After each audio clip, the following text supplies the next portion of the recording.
guys, sekarang ini aku pengen ngebahas tentang Cek Toko Sebelah 2. Film ini bisa dibilang film yang sangat kompleks. Jadi Ayu, Johan, Erwin, Ko Afuk, dan juga Natalie di sini menjadi tokoh utama.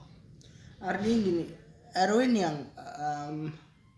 diperankan oleh Ernest Prakasa dan Natalie berencana untuk menikah. Tapi ternyata Erwin dengan Natalie ini punya bisa dibilang kesenjangan ekonomi yang cukup jauh. Natalie yang adalah orang kaya itu adalah sesosok orang yang sibuk dengan bisnis propertinya. Sedangkan Erwin yang hanya karyawan biasa dan baru saja ingin diutus ke Singapura harus meyakinkan ibu Natalie untuk merestui dia, dan strata ekonomi ini cukup menyulitkan karena ternyata ibunya Natalie ini punya standar yang cukup tinggi. Ketika dia menikah atau mereka menikah, ibunya Natalie tidak ingin Natalie dibawa ke Singapura. Jadi di sini Erwin yang diperankan oleh Ernest Prakasa dan Natalie yang diperankan oleh Laura Basuki harus berjuang sedemikian rupa untuk membuat ibunya Natalie ini menyetujui hubungan mereka.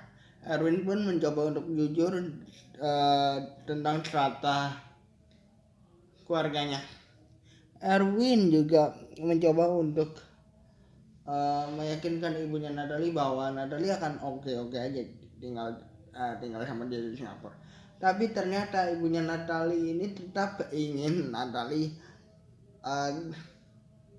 tidak keluar dari Indonesia untuk menemani dirinya dan melanjutkan bisnis yang sudah dibangun oleh keluarganya. Ternyata ibunya Natalie ini cukup dominan, cukup membuat Erwin kepusingan. Ibunya Natalie ini ternyata ingin ikut campur di semua urusan pernikahannya Erwin dengan Natalie. Mereka pun harus mencoba meyakinkan sang ibu untuk merestui hubungan mereka, tapi ibunya tetap tidak mau dan tetap ingin Natalie untuk stay. Nah, di sini kritik aku untuk kasus yang pertama ini, pergantian peran di sini dari Giselle Anastasia ke Laura Basuki aku rasa kurang pas, karena mungkin bisa pas kalau Natalie-nya itu sendiri di develop dengan baik. Artinya gini, Natalie di sini adalah di awal film pertama dia yang menginginkan Erwin untuk melanjutkan karirnya di Singapura dan meninggalkan urusan toko. Tapi di sini Natalie terlihat kurang tegas atau kurang menunjukkan hal tersebut dengan ganti pemeran ini. Pemerannya mungkin nggak salah, tapi develop karakternya mungkin di sini Natalie kelihatan jauh lebih lemah. Mungkin karena ini berkaitan sama ibunya. Erwin juga bukan hanya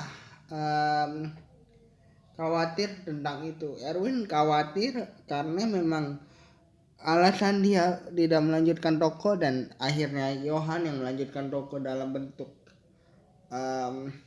studio foto itu membuat Ko Afuk kecewa. Tapi Ko Afuk sudah mulai merestui dia untuk pergi ke Singapura.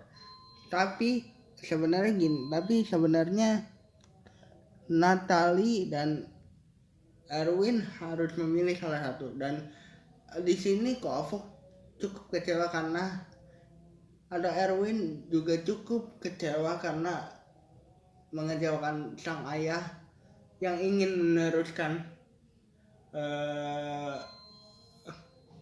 bisa dibilang ingin meneruskan uh,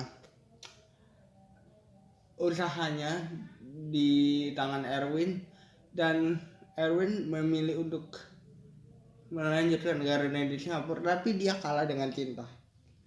Bukan cuma itu, bukan cuma masalahnya, bukan cuma di perkawinannya Natalie dan juga Erwin di sini. Masalah juga ada di Johan dan juga Ayu yang terus-menerus digencar sama Ko Afuk untuk memiliki seorang anak. Ternyata Ayu punya masa lalu yang cukup kelam. Masa lalu yang cukup kelam yang membuat dia tidak ingin mempunyai anak.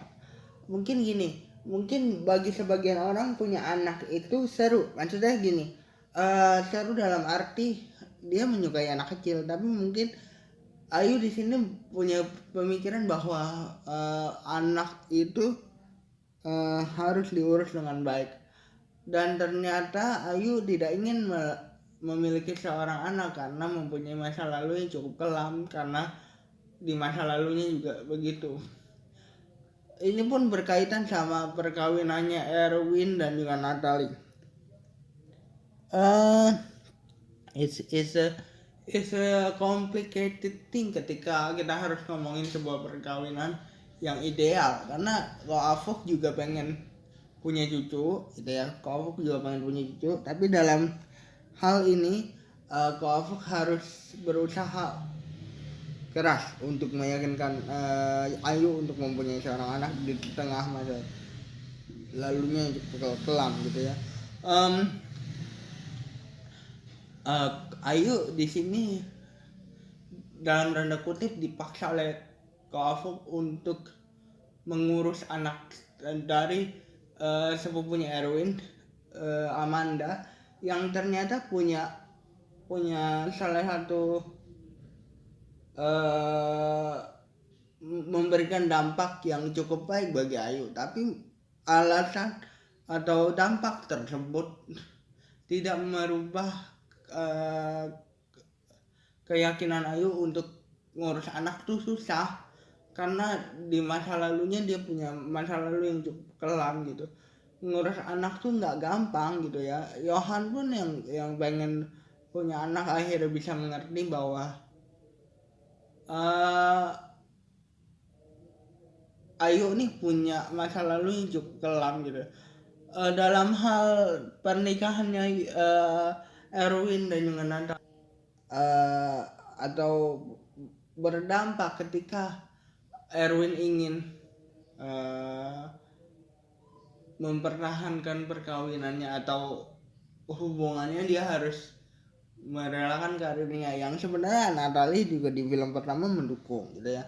Terus Johan juga tidak menuruti standar dari atau standar fotografer yang diminta oleh keluarga dari Natalie. Terus Johan juga punya masalah yang cukup pelik dalam masalah restu. Ternyata kita dibawa lebih dalam ke masa lalunya Johan dan juga Ayu, yang kenapa sih di film pertama Ko Afuk tuh benci banget sama Ayu, karena